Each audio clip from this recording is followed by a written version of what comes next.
How to set boundaries. Here are 6 ways to help you do so. Angie and I are going to present those to you. See what you think. Thank you for listening to us on Life Squared.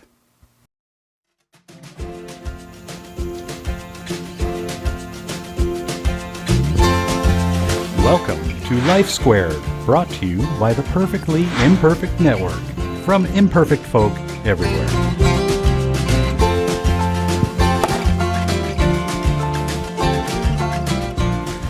How to set boundaries. You know, boundaries might very well be at the root of all of our social problems. Yeah. Because we spend so much time being concerned about things that don't concern us. Exactly. And trying to make them our own. Oh, yes. Everybody wants to be in everybody's business. That's exactly right. And everybody wants to change everybody else. Oh, yeah. What's the one thing you cannot do? Change someone else. No kidding. You can't do it. What you can do is change yourself. Yep. So thanks for joining us here on How to Set Boundaries. This is part 1. We know you're here watching this for a reason. Whether it's you have a situation where you have trouble understanding boundaries. Yeah. And believe me, there's nothing to be ashamed of. We've all been there. Oh, yes. We have all been there where we have crossed the line of boundaries where we should not have. You're exactly right. Okay? Some of us have more problems than others. Right. But you may also have somebody that's crossing your boundaries. Yeah. This will surely help you. We have another video that's just about boundaries. Yeah. So that you can understand the boundaries. This is kind of how to solve the problems after you establish the fact that you have boundaries. That's right. So, remember, if you behave differently, other people must behave differently. That's right. And that's all you can control. That's right. So, number 1, when you're learning how to set boundaries, evaluate your morals and your ethics. What are your beliefs? Now, you may or may not be a religious person. The one thing that religion does provide is a set of morals and ethics for you to follow. You can have morals and ethics without being religious. Oh, yeah. Oh, yeah. I talk a lot about the laws of Moses. Yes, she does. You know, he presented the 613 laws of Judaism. It's carried through. It's about health, wealth, being socially responsible, what your boundaries are, and how you should behave. It wasn't all about God. No. I mean, God is important. But at the early stages of humanity and civilization, we needed to learn how to live together. Yeah. Okay? That's what the 10 Commandments. 10 Commandments are sort of a summary of the 613 laws, okay? And the commandments are definitely about how to get along with one another. Yeah. So you think about that. Yeah. And you understand that since the beginning, wherever you think the beginning was, we have needed a set of morals and ethics in order to survive. Yes, we have. When you don't have those, you tend to cross into other people's boundaries, which makes them miserable, but more importantly, it makes you miserable. Oh, yeah, it does. Because you're never happy with your life when you are crossing other people's boundaries. You're right. You're making their issues your issues, and you're never solving yours. Right. You're hiding behind their issues. Exactly. So that takes us to number 2. Number 2. Understand roles. Oh, yeah. Okay? This sounds easy. You know, mom has a role, dad has a role, kid has a role, husband, wife, they all have roles. The boss has a role. Yeah. We were just talking about this yesterday. Yes, we did. How when you are a boss, it's really not cool to go out drinking with your employees. No. And crossing that line. you clearly have boundary issues if you are doing that as a boss. Now, you might want to go out and have dinner and have a drink. Right. Okay, That's one that's thing. acceptable. That's a different. But when you're going out getting bombed with an employee, that employee will never be able to respect you in the same way as if you had never done that. Yeah. What if you have to go to them with a problem that they have? And you really got to understand your role, even as a friend. Yeah. You know, you don't ask your friend personal things about their children. No. If they want to offer that information, fine. Have the conversation. It is also not your place to tell other people's stories. If your friend has cancer, they need to break that out into the public before you do. Right. It is not your place to do it. Basically, it boils down to you don't pry into other people's lives. Exactly. You know? Don't be nosy.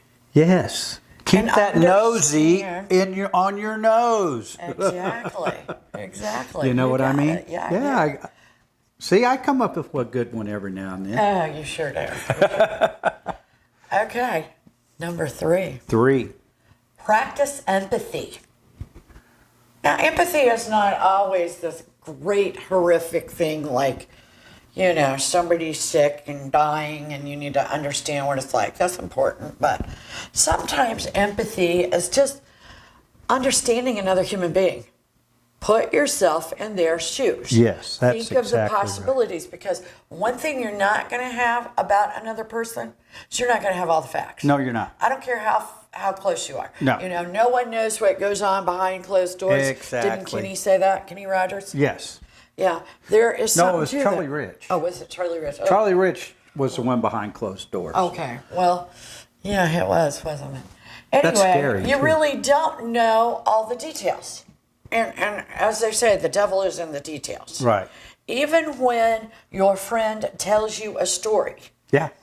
that's first of all from their point of view, and you probably don't have all the details. You weren't there.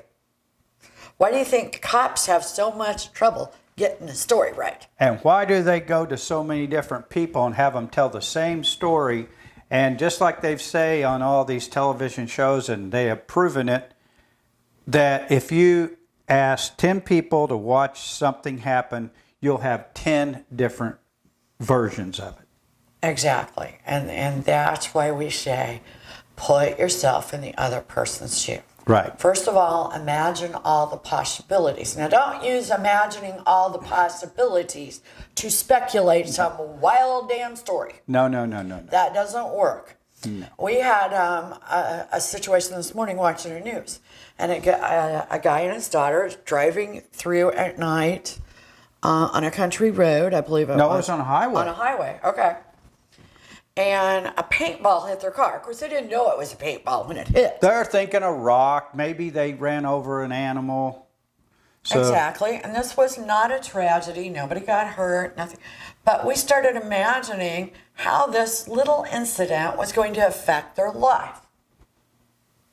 And actually, Eddie came up with this elaborate situation of, wow, if this is the road they take home all the time, it's going to take them a really long time not to expect another hit. yeah. They're always going to be driving, thinking, looking. And and if you're looking around thinking somebody's going to be shooting you with a paint gun, you're not paying attention to the road. What if a car has to apply its brakes? The things that could happen. Inadvertently, that incident that didn't cause an incident, Changed his life. well, it could cause a later incident. Exactly. Because of memories Yeah. and how we as people cope with certain situations like that. Yeah, we do. So it ain't over till it's over. That's right. Or till you forget. Things like that hang on to you, hang on to your psyche. Yeah. That's why when people are raped or assaulted, Yeah. it takes many years for their body to forget about it. And we're going to do some videos about that too. Yep, we are. About how your body remembers things about that. This guy driving down the road, the paintball hit his body. Maybe it's in his neck. Right. Maybe it's in his shoulders. He probably grabbed that steering wheel like, oh. He probably did the white knuckle You know, trip. what it's going to do is it's going to be a memory in him and his daughter's bodies. We're going to talk later about dealing with that. But think about that. When you're thinking about empathy, think about how another person feels, the possibilities. But again, I say, don't use it to speculate. Right. Okay.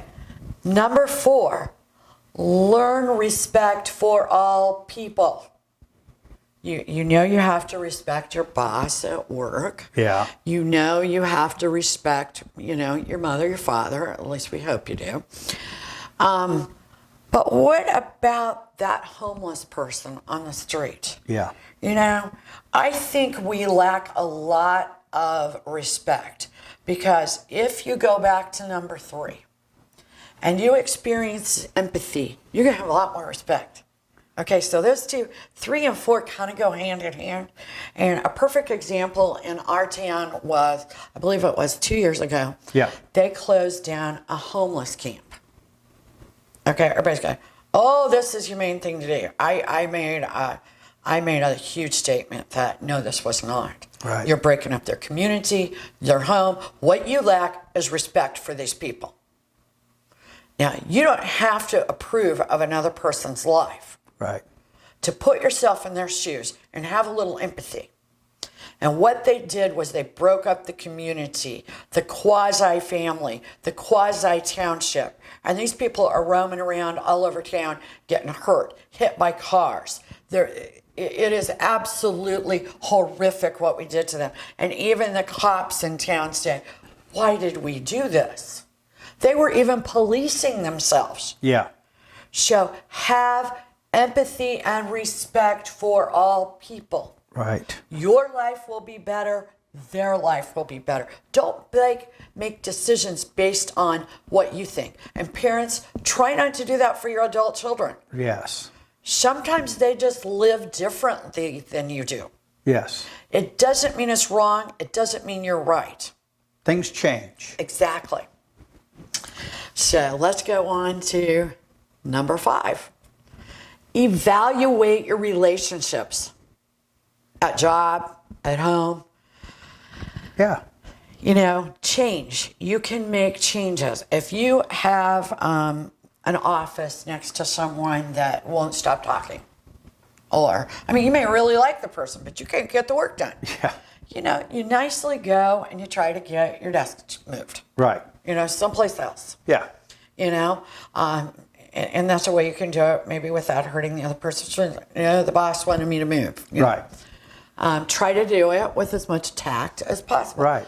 Okay, your marriage isn't going the way you want it to. Talk Try about to it. make changes. Yeah. Okay, or figure out what's wrong because you won't be so wanting and willing to cross those boundaries if you just if your relationships are going well. You don't need to.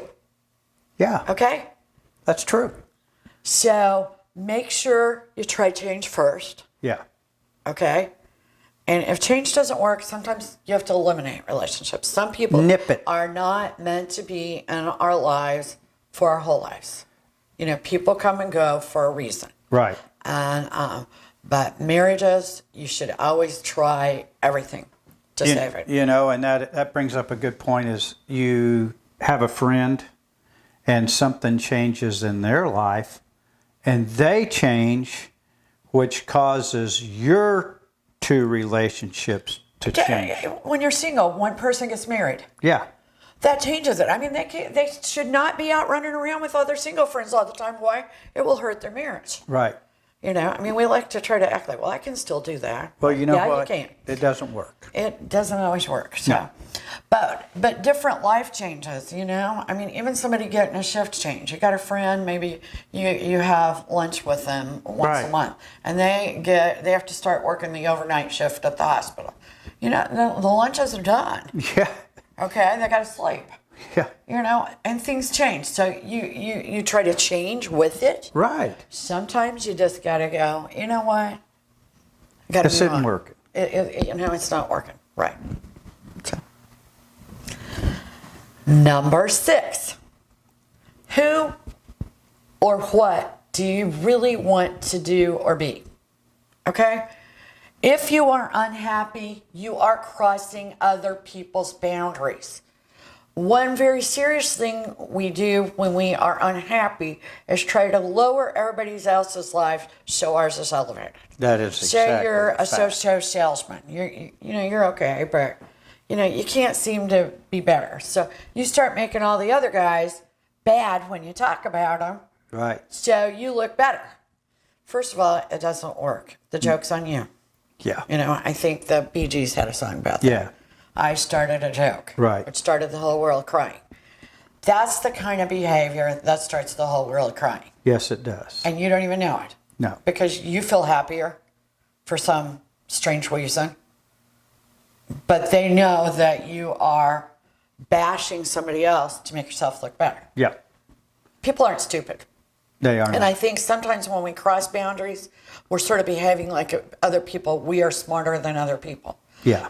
Believe me, you're not. You're not. You're not. It really doesn't work like that. No. And so if you are working towards what you want to do, what you want to be, you won't need to cross boundaries. A good example is maybe you're working at a factory. Yeah. But you really love landscape. You love to lay out, these elaborate, beautiful yards, pools, and you really can't start that business yet because you don't have the money yet, or you can't, maybe you got the money, but it's the insurance, Right. it's unstable because you can't really work winters where you're at. There's a lot of reasons, but someday that's what you really want to do. Right. So maybe you work one day a week. Yeah. Maybe you take your Saturday, and one Saturday a week, you sell a job. Yeah. Okay? Maybe you're just researching it. I know Right. that we have a lot of projects. Yes, we do. And when we just focus on the everyday, your everyday job, and we never work towards our projects, we're not that happy. We are not. We're searching for something. But, and we apparently like to work a lot. And we say, okay, we're going to take the day off. And then we sort of find out that what we love is working on our projects. Together. And it really irritates us. This is really a thing we have. Yeah. We should not be tying everything to our jobs. No, we shouldn't. But our extra jobs, we love that much. We're Yeah. that committed to. We are. So it really can. What you want to be and what you want to do, ultimately, the big picture, working towards it, even in a little way, even if it's 10 minutes a night, Googling information. Let me tell you, it'll make you a lot happier. Yes, it will. We hope this has helped you, help you understand what boundaries are, how to fix these issues. Thanks for joining us at Life Squared. See you soon. Bye now. We really appreciate you joining us today at Life Squared on the Perfectly Imperfect Network. To get more content, please consider subscribing. If you have any questions or feedback, we'd love to hear from you in the comments section. Thanks for watching.